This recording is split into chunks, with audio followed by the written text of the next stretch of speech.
नमस्कार, स्वदेश न्यूज़ की खास पेशकश खास मुलाकात में आप सभी का स्वागत है। मैं हूं आपके साथ भागीरथ साहू। खास मुलाकात में आज हम खास चर्चा करेंगे मोनिका मनमोहन शाह भट्टी जी से। मोनिका मनमोहन शाह भट्टी जी कुछ दिन पहले अखिल भारतीय गोंडवाना पार्टी की राष्ट्रीय अध्यक्ष रह चुकी हैं और अभी कुछ दिन पहले बीजेपी पार्टी उन्होंने ज्वाइन की है और पार्टी ने उनको अमरवाड़ा से टिकट दिया है। तो आज हम इनसे खास चर्चा करेंगे। चलिए शुरू कर दिए। ये भी आपको पहले बता दें कि टिकट मिलने के बाद सबसे पहला इंटरव्यू मोनिका जी स्वदेश न्यूज़ चैनल को दे रही है। चलिए शुरू करते हैं चर्चा। मोनिका जी, कुछ दिन पहले आप बीजेपी पार्टी आपने ज्वाइन की है और पार्टी ने आपको टिकट दिया है। हाँ जी। इस पर सबसे पहले प्रतिक्रिया क्या है क्षेत्र की जनता को और आपके अमरवाड़ा की जनता को आप क्या कहना चाहेंगी? अमरवाड़ा की जनता और भाजपा के सभी पदाधिकारी और हमारे अखिल भारतीय गोंडवाना पार्टी के भी सभी पदाधिकारी लोगों ने मिलकर ये तय किया था कि हम लोग संयुक्त रूप से अमरवाड़ा से एक प्रत्याशी उतारेंगे, जिसमें इन लोग ने मेरा नाम दिया। वहाँ की लोकली कमेटी ने तय किया था और इन लोगों ने यहाँ से नाम मेरा प्रस्तावित किया और माननीय शिवराज सिंह चौहान और अशोक यादव जी, बीडी शर्मा जी और ज़िले के अध्यक्ष बंटी साहू जी और नितिन तिवारी भैया, एक जो लगातार 6 महीने से वो मुझे इस चीज़ के लिए तैयार कर रहे थे, और उनके अलावा बहुत सारे सहयोगी हैं जिन लोगों की सहायता से बोलना चाहूँ या सहयोग से बोलना चाहूँ, इन लोगों ने बात रखी। और जब से ये माहौल आया, जब से टिकट की जब बातें पता चली, तो एक तरीके का माहौल बदल चुका है अमरवाड़ा क्षेत्र में। लोगों को एक उम्मीद दिखाई दे रही है कि हाँ, इस बार हम लोग अमरवाड़ा विधानसभा सीट जीत सकते हैं, क्योंकि पिछले 2 बार से कांग्रेस का राज रहा है वहाँ पे और कांग्रेस के विधायक से लगभग अमरवाड़ा के लोग नाखुश रहे हैं। तो अभी लोग मुझ में एक शिक्षित लड़की, और वो भी मनमोहन शाह भट्टी की लड़की, जो कि मेरे पिताजी लगभग 20 वर्ष से वहाँ पे कार्यरत थे उस क्षेत्र में, तो लोग काफ़ी ज़्यादा खुश है। अभी खुशी का माहौल है वहाँ पे। जीतने के बाद सबसे पहली प्राथमिकता क्या होंगी? कुछ आपने सोचा होगा जब आप चुनावी मैदान में जाएंगी, तो क्या कुछ खास वादे करेंगी? क्योंकि आप देख रही होंगी वहाँ पर जनता क्या कुछ चाहती हैं इस वक्त, क्या आपसे उम्मीद करती हैं, और अगर आप जीत जाती हैं उसके बाद क्या प्राथमिकताएं होंगी अमरवाड़ा को लेकर? सबसे पहले तो मैं बताना चाहूँगी कि मैं इससे पहले जब मैं पिताजी की पार्टी संभाल रही थी अपने, तो मैं एक गोंडवाना आंदोलन से जुड़ी हुई थी। गोंडवाना आंदोलन बेसिकली ये है कि गोंडवाना में रहने वाले लोग, गोंडवाना का अर्थ एक राज्य से था, जिसमें मध्य प्रदेश में पहले जो लोग रहते थे ज़्यादातर आदिवासी ट्राइबल समाज से लोग बिलोंग करते, जिसमें काफ़ी राजा रानियाँ रहे हैं और महल इटारे रहे हैं पहले। तो पापा जी की मेरी हमेशा ही डिमांड रही थी गोंडवाना राज्य की। तो मैं इस गोंडवाना आंदोलन में रही हूँ, जहाँ पर मैंने लगातार आदिवासियों के लिए जल जंगल ज़मीन की लड़ाई और हमारी धर्म संस्कृति की लड़ाई मैंने लगातार लड़ी है इन 3 सालों में। और ऐसा नहीं है, अभी भी अगर मैंने पार्टी चेंज की है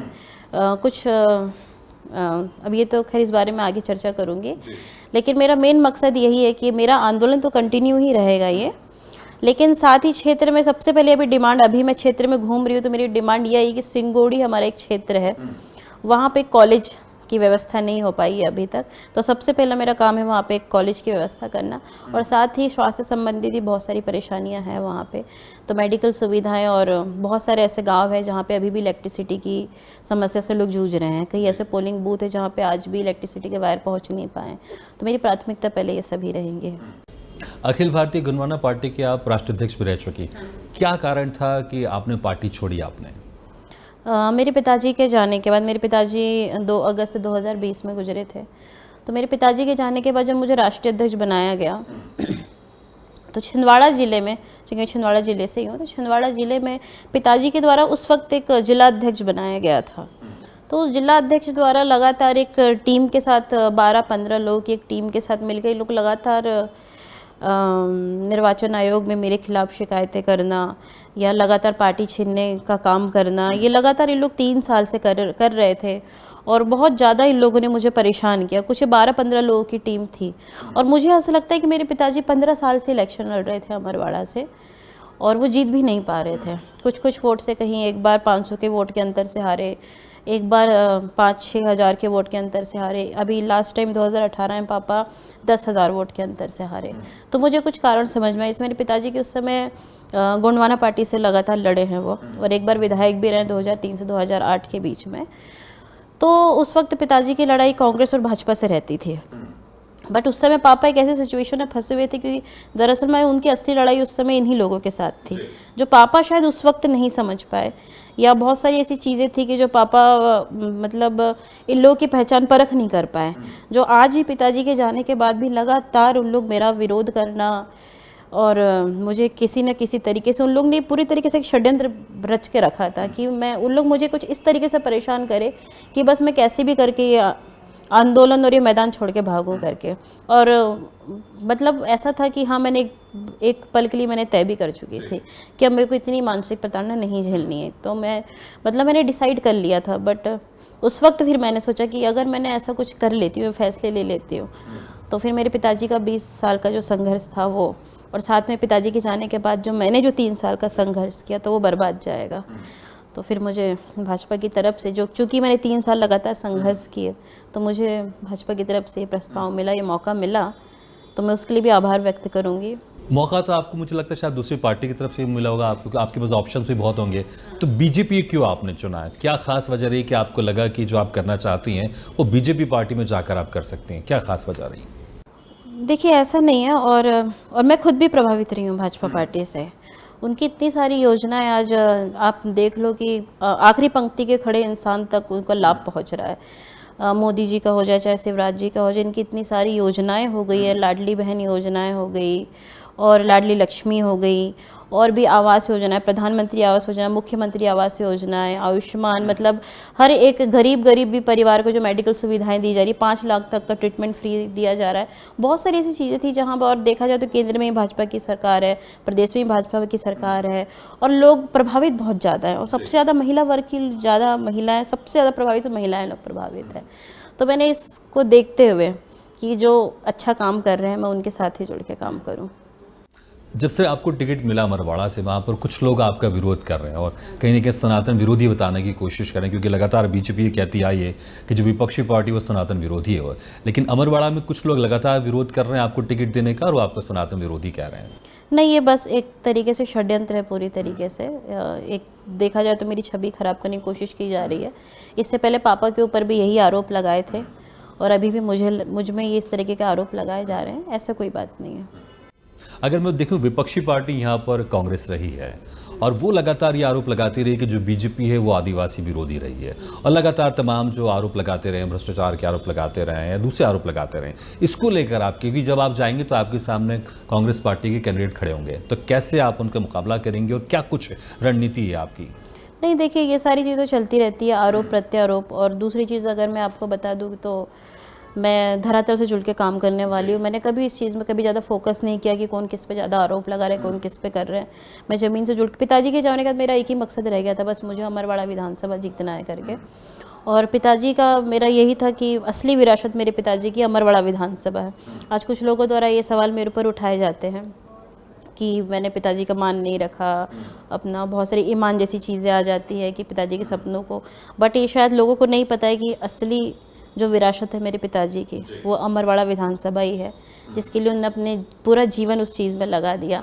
तो मेरा काम पहले मेरी विधानसभा को संभालना, और रही कांग्रेस की टीका टिप्पणियों से, तो मैं ज़्यादा उन चीज़ों से वाकिफ़ नहीं हूँ। अच्छा, हम आपके व्यक्तिगत ज़िंदगी से और राजनीतिक ज़िंदगी तक जाएं तो कैसे आप उसमें याद करते हैं? क्योंकि बहुत सारी ऐसी हमारी यादें रहती हैं जिसको हम याद करते हैं, और बहुत सारी खुशनुमा यादें होती हैं, कुछ ऐसी यादें भी होती हैं थोड़ा सा हमको पीड़ा देती हैं।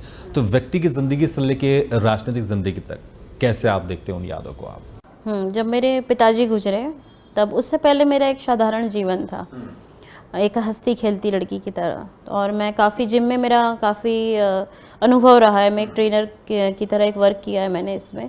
पिताजी के जाने के बाद अचानक से मैंने पिताजी का पदभार संभाला। पदभार संभालने के साथ साथ जब भी लोगों के बीच में गई हूँ, उन्होंने हमेशा मुझ में मेरे पिताजी को देखा है, और भरपूर प्यार दिया है। मतलब उस चीज़ की कोई कमी नहीं है कि अगर मैं किसी क्षेत्र में चले जाऊँ, उन लोग ने हमेशा मुझे यही समझा कि हमारे बीच में, मतलब सभी लोग मेरे पिताजी को भैया जी कहते थे। सब लोग मुझे, कई लोग के मुंह से धोखे से भैया जी भी निकल जाता है मेरे लिए। तो हमेशा उन लोगों ने बहुत मेरे को किया है। अभी भी ऐसा है कि उनने, आप ये समझिए कि मुझे एकदम जैसे पिताजी ने रखा था, एकदम पलकों में बैठाल के रखा सभी समाज वालों ने। बट उसके साथ साथ कुछ ऐसे भी लोग थे जिन्होंने मुझे बहुत ज़्यादा परेशान किया। और इन 3 सालों का मतलब ये मेरे जीवन के जो मैं अगर इन 3 साल की तुलना करूँ तो पूरे जीवन से करूँ तो सबसे ज़्यादा अगर कठिन मेरे लिए जो पल थे वो मेरे 3 साल के थे, जहाँ पे मुझे बहुत सारे लोगों द्वारा डराया धमकाया गया, उंगली दिखा के बात की कि हम जैसा बोलेंगे आपको वैसा करना पड़ेगा। इवन कुछ लोग भोपाल में मेरे कार्यालय में घुस के मुझे जान से मारने की धमकी दी, दारू पीकर, कि आप हमारे हिसाब से काम नहीं कर रही हैं।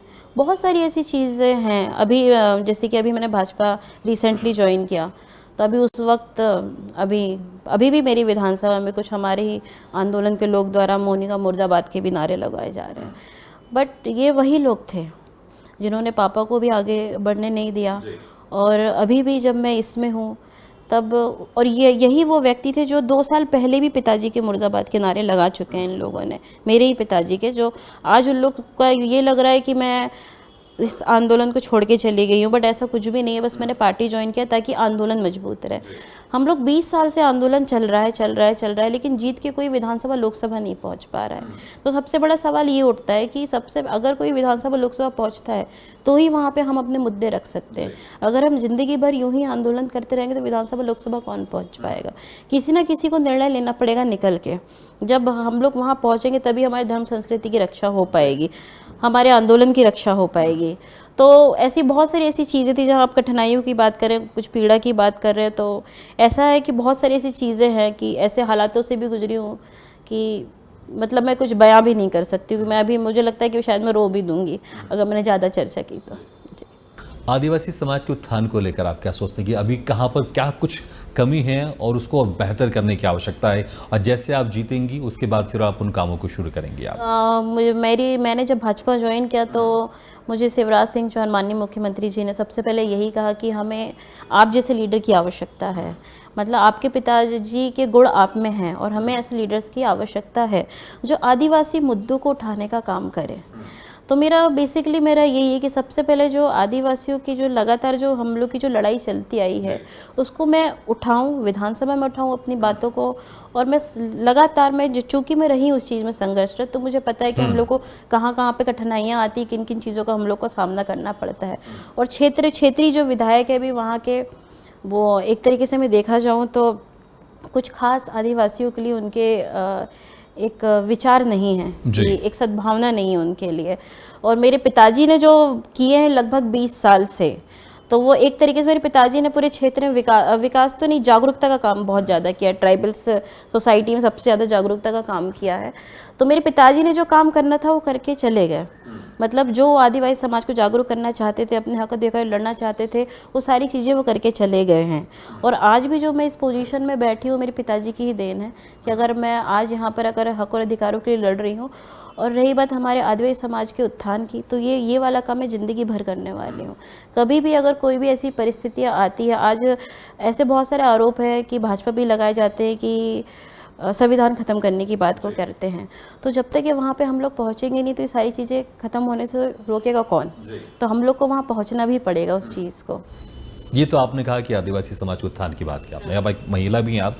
अभी कुछ दिन पहले लोकसभा राज्यसभा में महिला आरक्षण बिल पास हुआ है, नारी शक्ति वंदन अधिनियम बिल। हाँ, इसको लेकर आप कैसे देखती हैं बिल को लेकर? क्योंकि इसमें भी हालांकि तमाम विपक्षी पार्टी आरोप लगाती रही है कि इसमें भी तमाम पेच है, लेकिन एज ए महिलाओं को देखते हुए आपको क्या लगता है प्रदेश में महिलाओं की स्थिति कैसी है? और जब आप चुनाव जीतेंगे उसके बाद आप महिलाओं को लेकर भी खास तौर से क्या काम करेंगे आप? हाँ, खासकर हमारे इंडिया में एक्चुअली, और ये बहुत ज़रूरी था, महिलाओं को 33% जो आरक्षण दिए गए बहुत ज़्यादा ज़रूरी थे। बिकॉज इंडिया शुरू से मेल डोमिनेटिंग सोसाइटी रही है। तो इसको देखते हुए अगर हम देखें तो बहुत अच्छी चीज़ है। बिकॉज मैं चाहती हूँ कि महिलाएं भी खुद बढ़ चढ़ के राजनीति में हो, चाहे हर क्षेत्र में बढ़ चढ़ के हिस्सा लेना चाहिए।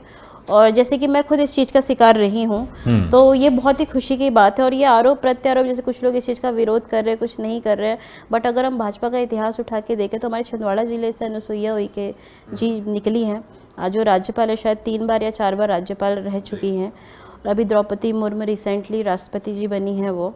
तो ये बहुत बड़ा उदाहरण है कि भाजपा ने आदिवासी महिलाओं को हमेशा आगे बढ़ाने का काम किया तो है। हाँ, तो मैं इस चीज़ से काफ़ी खुश हूँ। और उसी समय ही मेरे ख्याल से मैंने 2 दिन पहले ही भाजपा ज्वाइन किया था और उसके तुरंत 2 दिन बाद ही मुझे खबर आती है। तो कहीं ना कहीं मुझे उस वक्त ये लगा कि मेरा ये फैसला बहुत अच्छा था।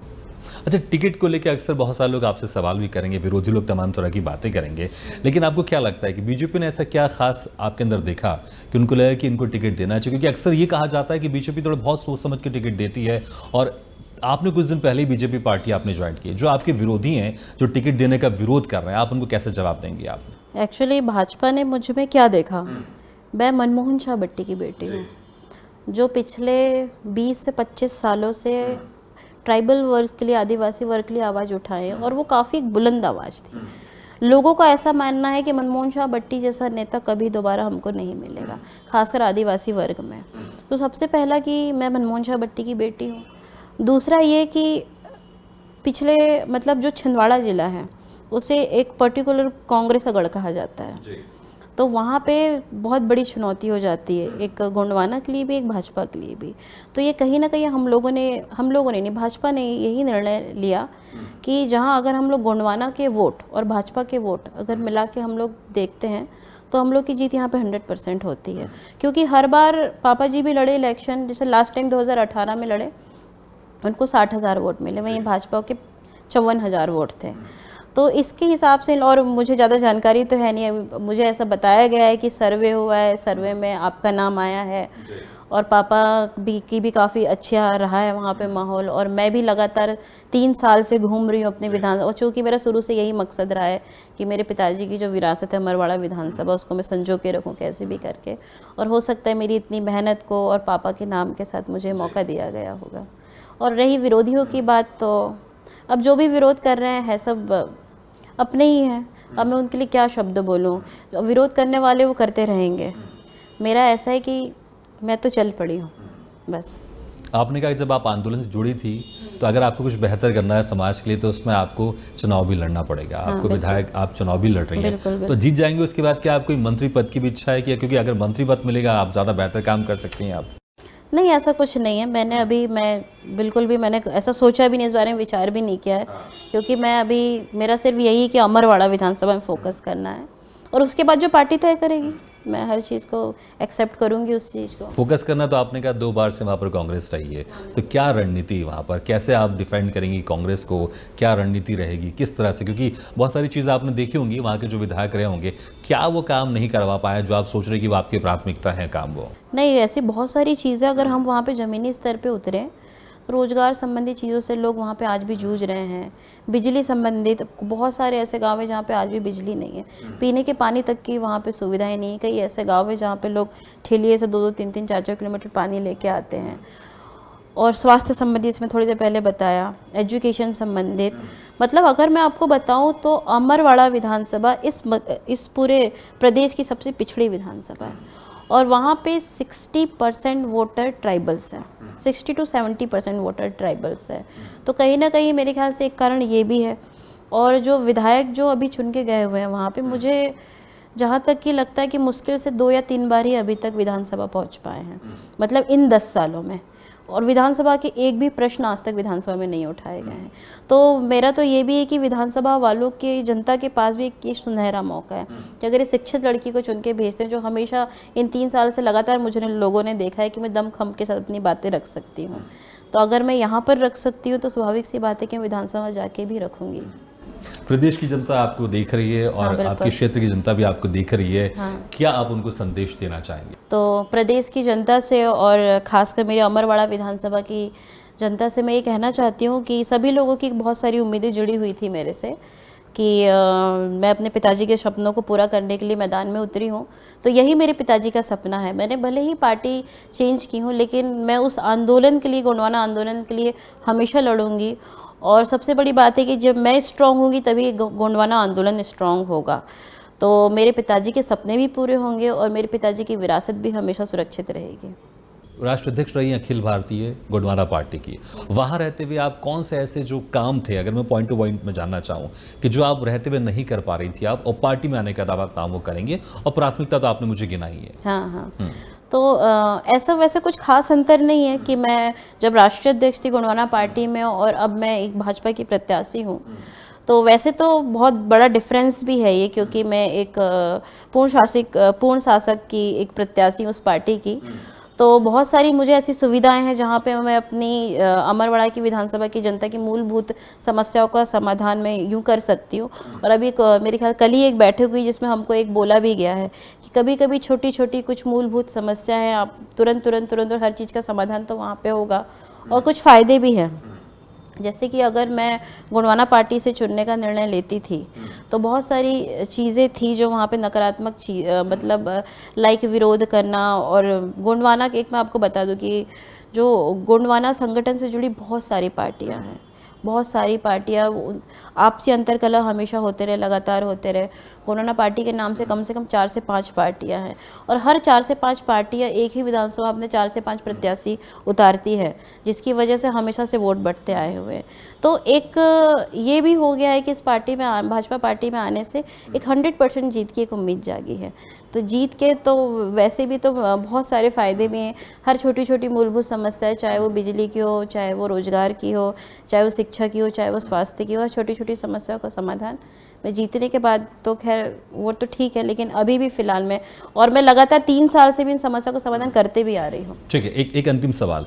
अब आपको टिकट मिल गया है, अब आपकी चुनावी सभाएं आपकी शुरू हो चुकी हैं, फिर जब आपको खाली वक्त मिलता है तो कैसे आप रिलैक्स करते हैं आप? क्योंकि बहुत सारे लोगों से आपको मिलना पड़ता है, चुनावी सभा में आपको भाषण देना पड़ेगा और आपको लोगों से मिलना पड़ेगा, तो कैसे आप रिलैक्स करती हैं जब आपको खाली समय मिलता है? तो खाली समय में मैं अक्सर आंखें बंद करके अपने पिता को याद करती हूँ और वो मुझे हमेशा, और जिस वक्त मैं बोलती हूँ कि पापा मेरे को इस चीज़ में कन्फ्यूज़न हो रहा है, सॉरी, तो वो हमेशा मुझे सपने में आके मेरे से बात करते हैं, हम लोग एक चर्चा करते हैं। तो हमेशा ऐसा होता है कि जब मैं किसी बहुत बड़े मजदार में खड़ी हूँ या मैं किसी चीज़ का निर्णय नहीं ले पा रही हूँ, तो मैं हमेशा रात में ये कह के लेट जाती हूँ कि पापा मैं ये चीज़ नहीं कर पा रही हूँ, मुझे आगे मुझे कुछ समझाएं, मुझे बताओ, मुझे मार्गदर्शन दो। तो वो सुनते हैं और मुझे ऐसा महसूस होता है कि मेरे पिताजी मेरे साथ हर पल हैं और मुझे अब यकीन नहीं करेंगे कि मैं उनको महसूस कर सकती हूँ। मतलब इन 3 सालों में ऐसी कुछ चीज़ें हुई हैं मेरे साथ कि मैं कभी कभी कुछ फ़ैसले लेने जाती हूँ और सडनली मेरा माइंड वहाँ पे स्विच कर जाता है। मुझे ऐसा लगता है कि फ़ैसले मैंने नहीं लिए, मेरे पिताजी ने लिए हैं।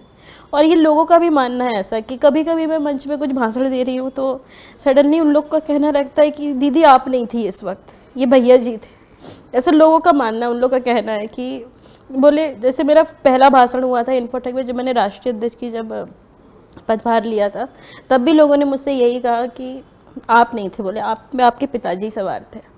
तो मैं जब भी घर में अकेले रहती हूँ, कभी फ्री होती हूँ, तो मैं हमेशा आंखें बंद करके और मैं उनसे बात कर सकती हूँ। ये मेरा मानना है, ये मेरा विश्वास है ये।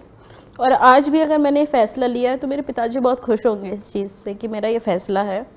और मुझे ये भी पता है कि 3 सालों से जो लोगों ने मेरे साथ जो किया है, डराना धमकाना, मेरे पिताजी के समय में कभी किसी की हिम्मत नहीं होती थी।